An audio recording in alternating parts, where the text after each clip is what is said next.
Early 15th century. Relations between the Teutonic Order and the Kingdom of Poland, as well as the Grand Duchy of Lithuania, were rapidly heating up. The fact is that the Teutonic Order was formed as a result of a crusade against the pagan tribes living on the Baltic coast. The crusade turned out to be quite successful, thanks to which the Teutonic Order managed not only to conquer the pagan tribes, appropriating their lands, but taking advantage of its increased military power to take away the eastern Pomerania, as well as the Chaum and Michałów lands from the Kingdom of Poland.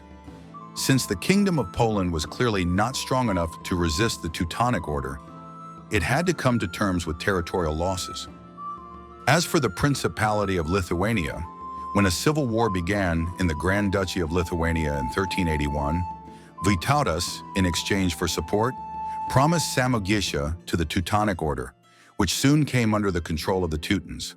Thus, by the beginning of the 15th century, the Teutonic Order controlled vast territories that had previously formed part of the Grand Duchy of Lithuania and the Kingdom of Poland. Due to the fact that the Teutonic Order had impressive military power, the Principality of Lithuania and the Kingdom of Poland were afraid to make attempts to return the lost territories. The situation changed in 1385 after the signing of the Union of Krzywo, which actually made Jagiello both the Polish king and the Grand Duke of Lithuania. Despite the fact that already in 1392, Vytautas became the Lithuanian prince, he was in vassal dependence on Jagiello, and therefore Jagiello could control the military power of the two states, which was quite enough to challenge the Teutonic Order. However, Jagiello was in no hurry to enter into an open military confrontation with the Teutonic Order, since there were naturally no guarantees that the combined power of the Kingdom of Poland and the Grand Duchy of Lithuania would be able to crush the Teutonic army. Meanwhile, the Teutonic Order concentrated on consolidating its power in Samogitia.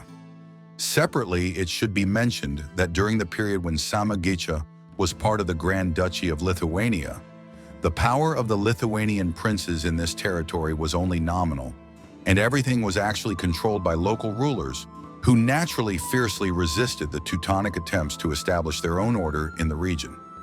The population of Samogitia periodically rebelled against the Teutonic Order. During one of these uprisings in 1409, the Teutonic castle of Krzyżmimo was burned. In turn, the Grand Duchy of Lithuania, which did not abandon its plans to return Samogitia, immediately began to actively support the rebels.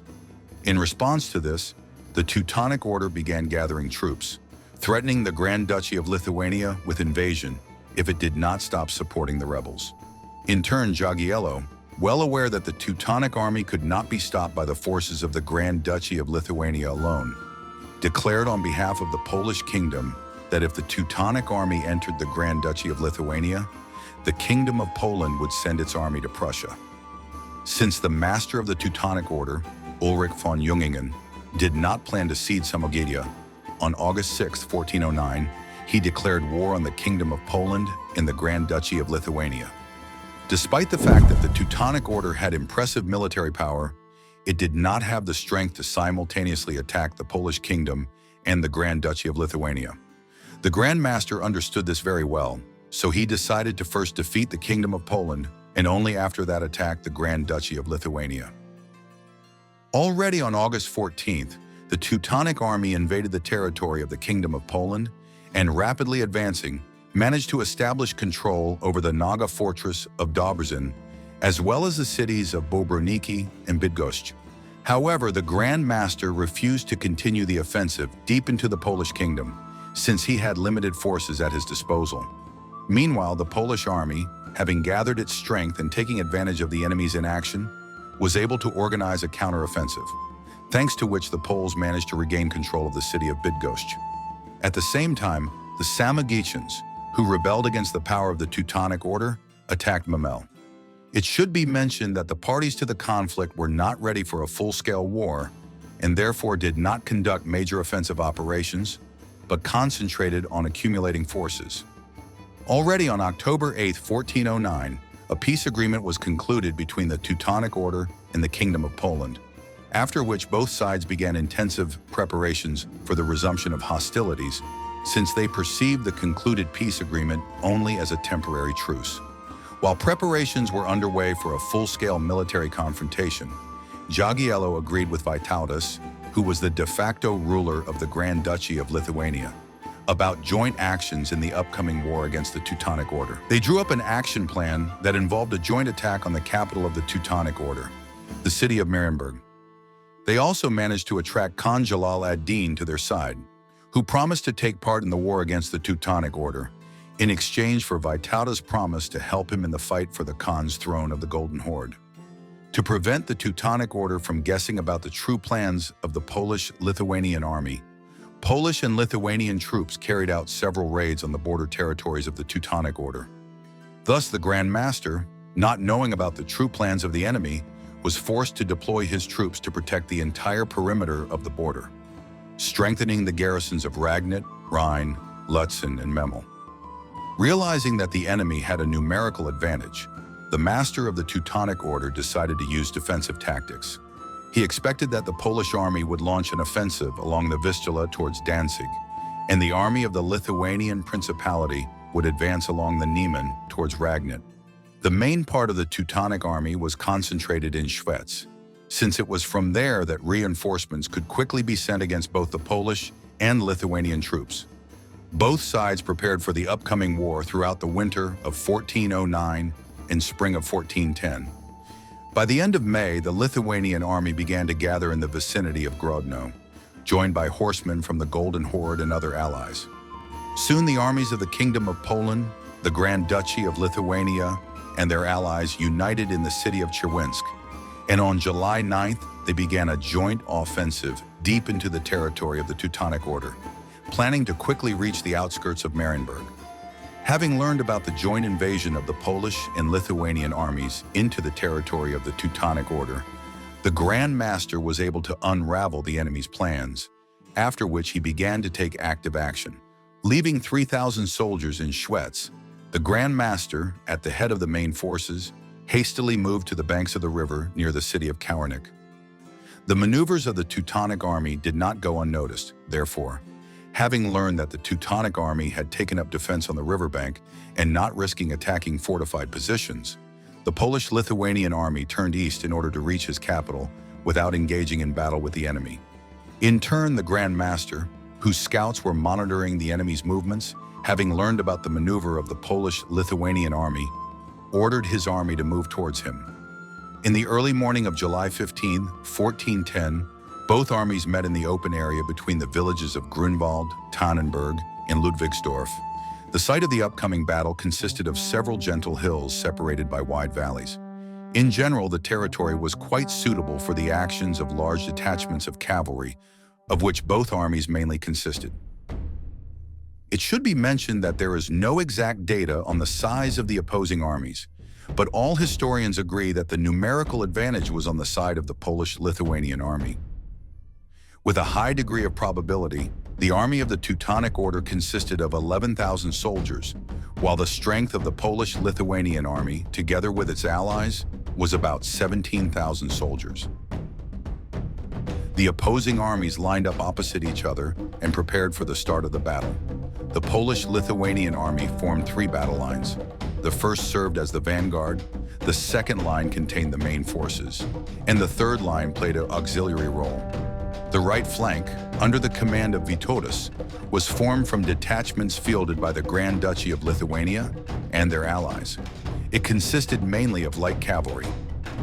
The left flank was formed from heavily armed Polish knights. Behind the main forces of the Polish-Lithuanian army, there was a reserve, headed by Jagiello. The army of the Teutonic Order formed in two lines. On the left flank, the Teutons concentrated their elite heavy cavalry under the command of Friedrich von Wallenrod, which was supposed to defeat the Lithuanian army with a powerful blow, and then help in the battle against the Polish knights. The right flank of the Teutonic army, which was located opposite the Polish army, was commanded by Kuno von Liechtenstein. Behind the main forces was the master of the Teutonic Order, Ulrich von Jungingen, who headed the reserve. The opposing armies stood opposite each other, not daring to launch an attack. At this time, the Teutons opened fire on the enemy from bombards. However, the bombards did not have time to inflict serious damage, since almost immediately after the start of the shelling, it began to rain and they were unable to continue firing. Nevertheless, the first line of the Lithuanian army and the Tatar horsemen allied to them, coming under bombardment fire, began an attack against the left flank of the Teutonic army. Soon, almost the entire Lithuanian army joined the attack on the enemy positions. Knowing their numerical advantage, the Lithuanian army planned to use it to overturn the enemy's left flank, but it turned out differently. Seeing the approaching Lithuanian army, Friedrich von Wallenrod ordered his cavalry to also launch an attack. The heavily armed knightly cavalry of the Teutonic Order began moving towards the attacking enemy, quickly picking up speed. Soon followed by a strike from the elite Teutonic cavalry, which was so powerful that it simply overthrew the attacking Lithuanian army, disrupting its battle formations. At the same time, the Polish army also launched an attack, which was met by a counterattack from the right flank of the Teutonic army. A bloody battle broke out between the Polish and Teutonic horsemen. At the same time, the Lithuanian army, which suffered losses under the onslaught of the Teutonic Knights, lost the opportunity to provide organized resistance and began to retreat from the battlefield. The left flank of the Teutonic army, instead of helping its right flank, began pursuing the retreating Lithuanian horsemen and left the battlefield after them. It would seem that everything was going in favor of the Teutonic Order, but in reality, everything was different. The fact is that after the Lithuanian army, the most combat-ready Teutonic knights left the battlefield, and the remaining Teutonic troops were left alone against the numerically superior Polish army. Nevertheless, the Teutons, despite the fact that they were in the minority, pushed back the Polish army, which is why Jagiello was forced to bring part of his reserve into battle. The introduction of a reserve into the battle made it possible to stop the enemy's advance, but fresh Polish troops were unable to turn the tide of the battle. Meanwhile, the master of the Teutonic Order, inspired by the flight of the Lithuanian army, decided to defeat the Polish army, which was bogged down in battle, bypassing its right flank and attacking the rear. The reserve of the Teutonic army, led by the master, began a maneuver, but in an attempt to bypass the enemy's flank, they encountered Smolensk and Mstislav, detachments under the command of Semyon Olgerdovich, who did not leave the battlefield after the Lithuanian army, but joined the Polish army. Faced with fierce resistance from the Smolensk and Mstislav detachments, which according to the memoirs of contemporaries showed miracles of heroism, the Teutons were unable to complete the maneuver and attack the rear of the Polish army. At this moment, Jagiello brought the rest of his reserve into the battle, which is why the bloody hand-to-hand battle flared up with renewed vigor. Despite the numerical advantage of the Polish army, it began to gradually move back under the onslaught of the Teutons. It would seem that a little more, and the Teutons would win. But at that moment, part of the Lithuanian cavalry returned to the battlefield, which Vytautas managed to gather under his command and lead away from the Teutonic knights pursuing him. For the sake of fairness, it should be mentioned that some historians claim that the Lithuanian army used the tactics of a false retreat. But this is unlikely, since this tactic involves the retreat of only part of the forces and a quick counterattack. And the Lithuanian army was absent from the battlefield throughout almost the entire battle. One way or another, the Lithuanian horsemen at full gallop attacked the rear of the Teutonic reserve, and very soon the Grand Master, together with the main forces of the Teutonic Order, found himself between the Polish and Lithuanian detachments. Nevertheless, the Teutons continued to fight, and it is not known who would have ultimately won this bloody battle if Master Ulrich von Jungingen had not been killed in battle. The news of the Master's death undermined the morale of the Teutonic army, most of which stopped fighting and fled from the battlefield, pursued by the enemy. Many knights were killed and captured, and only part of the Teutonic army managed to leave the battlefield. Since almost the entire leadership of the Teutonic Order died in the Battle of Grunwald, the Polish-Lithuanian army was able to continue moving towards Marienburg without encountering serious resistance. The morale of the order was seriously undermined. So many garrisons of the fortresses surrendered to the Polish-Lithuanian army without a fight, which significantly accelerated the movement towards the capital of the Teutonic Order. Nevertheless, not all Teutons gave up resistance. While the Polish-Lithuanian army was advancing towards Marienburg, Heinrich von Plauen arrived in the city at the head of a detachment of 3,000, which the Grand Master had previously left in the vicinity of the city of Schwetz.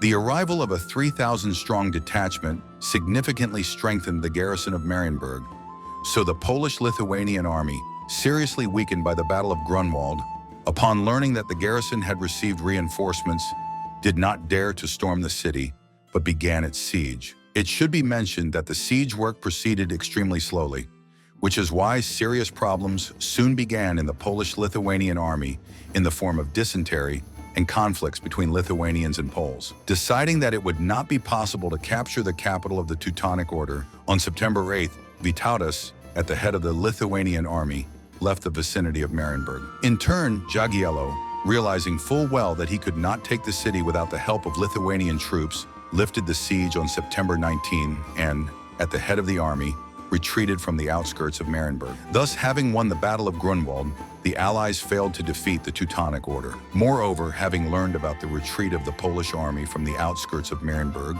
the Teutons began pursuing the enemy, planning to return the territories they had captured. Soon, the Teutons managed to return almost all the castles occupied by the Polish-Lithuanian army. Despite the fact that the military power of the Teutonic Order was seriously undermined by the defeat in the Battle of Grunwald, the Teutonic Order planned to take advantage of the return of the Lithuanian army to its territory to launch a counter-offensive deep into the Polish kingdom. However, this counter-offensive was unsuccessful and ended in the defeat of the Teutons in the Battle of Kornovo on October 10, 1410. After the counter-offensive ended in failure, Heinrich von Plauen, who became the new master, realized that with the remaining forces, he could not stop the new offensive of the Polish-Lithuanian army.